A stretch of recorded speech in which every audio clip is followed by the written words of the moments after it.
handshake they shared before the playoff at Quail Hollow showed what the rivalry between Rickie Fowler and Rory McIlroy is all about.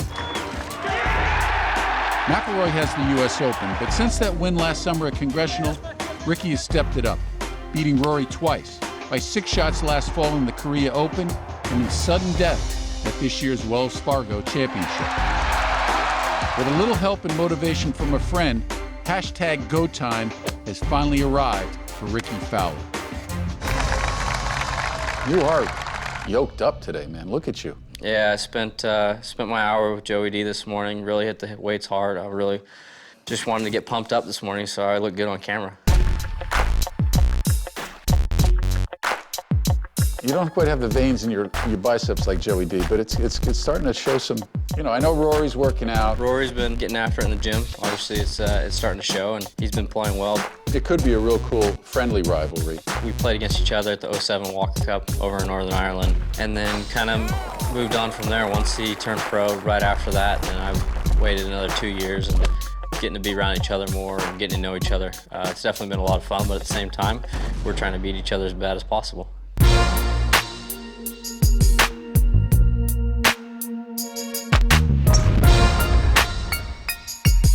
The wins have added substance to Fowler's style.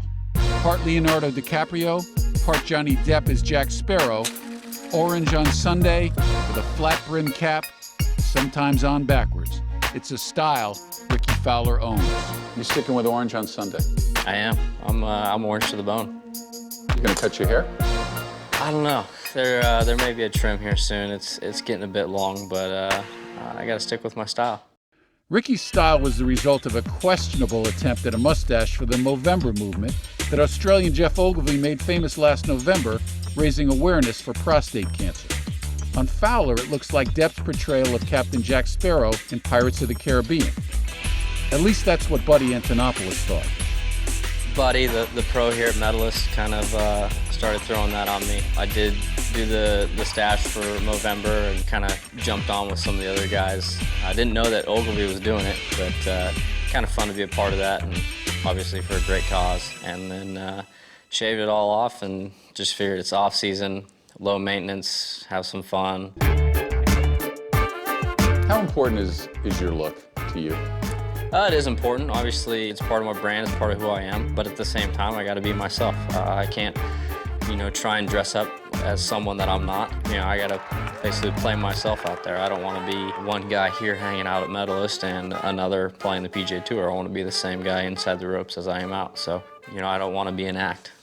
You wanna be followed, though, and admired, and you go to tour events now, and there's probably more kids dressed up like Rickie Fowler than anybody else. Yeah, it was a lot of fun to show up at events and see kids out there following me and dressed up as me. But, at the same time, I want to be followed because of who I am, not because of who I'm trying to be. So also want to relay that message to kids. Just, be themselves. You don't need to try and be someone else who you aren't. When they did their Halloween costumes, Jason Sobel and Mark Calcavecchia, they did not have the Rickie Fowler glasses. That wasn't part of their look. Who do you think did the better job at impersonating Rickie Fowler? Well, I'd have to give it to both of them.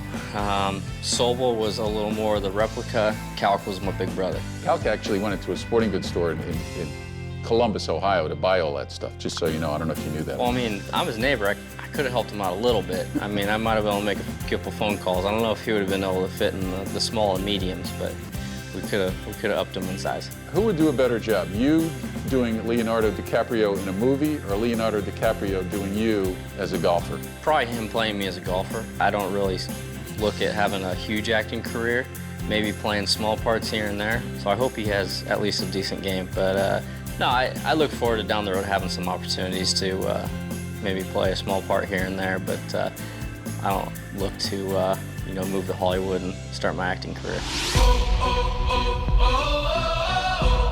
Are the golf boys getting back together?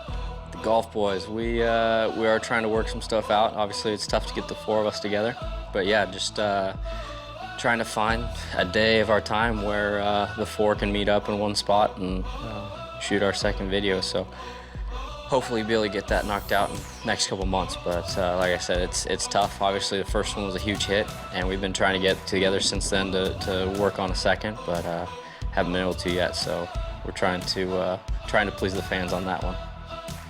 If you had to critique it, or any of those costumes one that you have had a lot of fun with? Like if you busted Bubba is what I'm trying to say here, more than anybody else. Bubba's isn't much of a costume. I mean, it's just he's wearing around just overalls. Yeah, I mean, I wouldn't be surprised if I showed up at his house and that was what he was walking around in at some point. So I guess you can't really bust him too much for that. And Hunter's got the fur working, dude. Yeah, I mean, you got that out of his wife's closet, probably. I don't know. He probably found it in the back corner somewhere, but he owned it. He played it well. He did own it. Obviously, Ben, that's his costume, the helmet and whatever you want to call his red jumpsuit. What do you want to call that red jumpsuit? I don't know. It's I think we can do that. It's different. It's different. Fowler grew up idolizing legendary moto champion Jeremy McGrath and has never been afraid to be bold. That medalist, I'm told, he wrestled an alligator. Now, this isn't a 8-foot alligator, but I mean, he was pretty big. I mean, he was like about like this. With sharp teeth. Hey, he has sharp teeth. He was a little tired, so luckily, kind of just held him up under the head, put the towel over his head, and then grabbed him behind the head and got a picture. And that's the only time you have to pick up an alligator. Get one picture, and you're good for life. You're not going to break the glasses out on the first tee. This is just sort of your hangout look. This is hangout look off the course. They do work a little bit. I struggle when light starts to dim with seeing road signs and stuff like that, so they do serve a purpose. I figured it was fitting today since you got the glasses, and you know, I figured we could match a little today.